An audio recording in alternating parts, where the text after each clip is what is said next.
Hello and welcome to a controller review at Digital DJ Tips. First one we've done in a while actually, and it is for the Numark Mixtrack Pro 3, which is an entry-level controller that is the successor to the very popular Mixtrack Pro and Mixtrack Pro 2.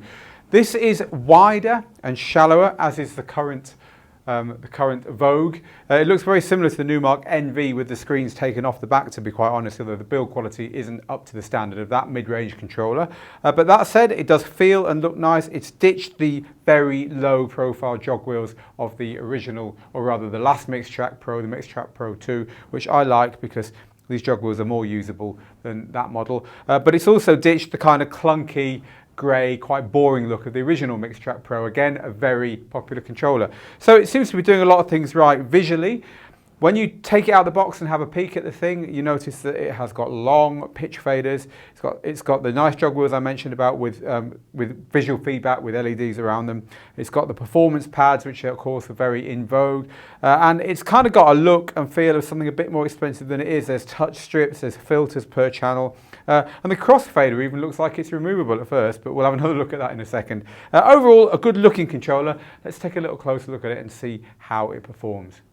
So as mentioned, the form factor of this is quite similar to the Numark NV. It's exactly the same width, but it lacks the screens at the back. Also, the build quality isn't as high as that mid-range controller, which you would expect. Having said that, it's got a nice feel. It's got a solid rubber feet. It's not going anywhere. The jog wheels are very good. They're lit, so you can see what's going on with them. And there's also the usual scratch or nudge function here that just decides whether it's going to scratch or nudge when you touch the top of the wheel. The edge of the wheel always nudges.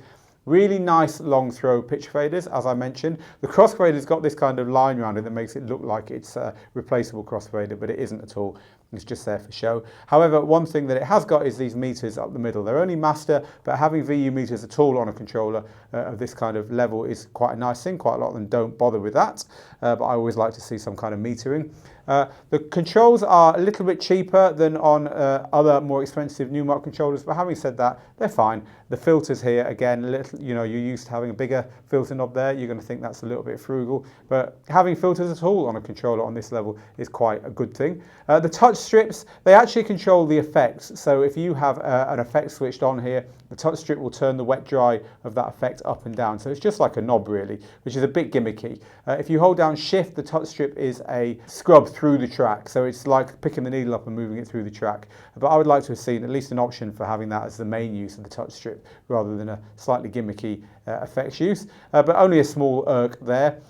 Something that you might find a little bit restrictive if you're used to performance pads like these on other controllers, even though these are the same size and look of those on, for instance, the Numark NV, they're not quite as good in quality. There's a little bit more of a click and a little bit more travel when you push down on them. But also, they don't actually control what you might expect them to control, which is a full set of 8 buttons to control, say, the auto loop or the loop roll, or the slicer function. There's no slicer function on here, for instance. Instead, these are kind of divided into 2 sets of 4.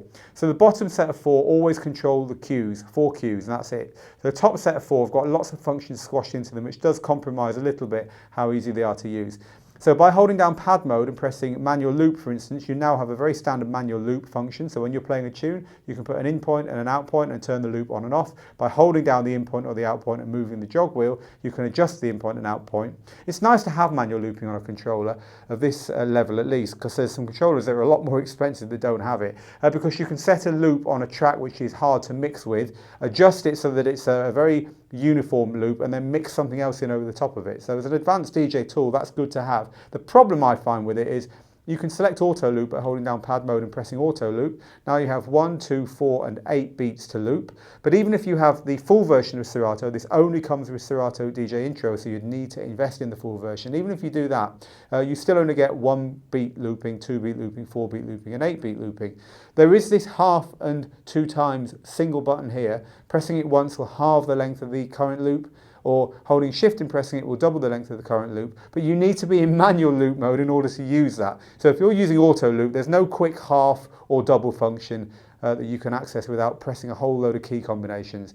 Quite often on one knob you can have press to click and then half and double, and you can have a really nice loop function with shifts to shift the whole loop as well. And it's a bit of a shame that in a couple of areas on this controller, what could have been done with one knob, for instance the wet dry up here, and just having a decent one knob multi-loop function has been replaced by buttons, and you do lose a bit of functionality from that. Having said all that, this is overall a nice set of control buttons here. There's certainly an advance on the controllers that never had these pad areas. Just don't expect full pad control from this. So sound quality wise, it sounds absolutely fine. It's hard to distinguish between this and any other controller nowadays, as the chips they're using tend to be the same until you get up to the really high quality controllers. Certainly for the use that most people who are buying a controller like this would be putting it to, it sounds absolutely fine. And the controls down here control the very limited outputs. There's no booth output or record output or anything like that. You've just got your master output and the master gain combined with this volume control, and this one will give you your VU meters up here. The Q mix, which decides how much goes into the headphones from the master output and how much from whichever you are currently monitoring by pressing the headphones buttons here. So there's your pre-headphone queuing, and the Q gain, which is just the headphones volume. The headphones sounded nice and loud even though it's only bus powered, so that's a plus point. And for all you DJs who are used to using CDJs, there are the usual pitch bend buttons up here, so you don't have to be pitch bending with the nudge wheel, which is quite a nice touch because of course a lot of people, especially older school DJs, are used to DJing in that way. So there you have it, the Mixtrack Pro 3 does all the basics really well. There's a few little irks with it, especially for DJs who are used to more expensive controllers, of course. But if you want something that's basic, that can do the job, and that's advanced from the similar style controllers from a few years back, well, it's definitely this. It's a good replacement for the Mixtrack Pro 2, and I can definitely recommend it if you're in this kind of part of the market looking for a controller to get started on with Serato.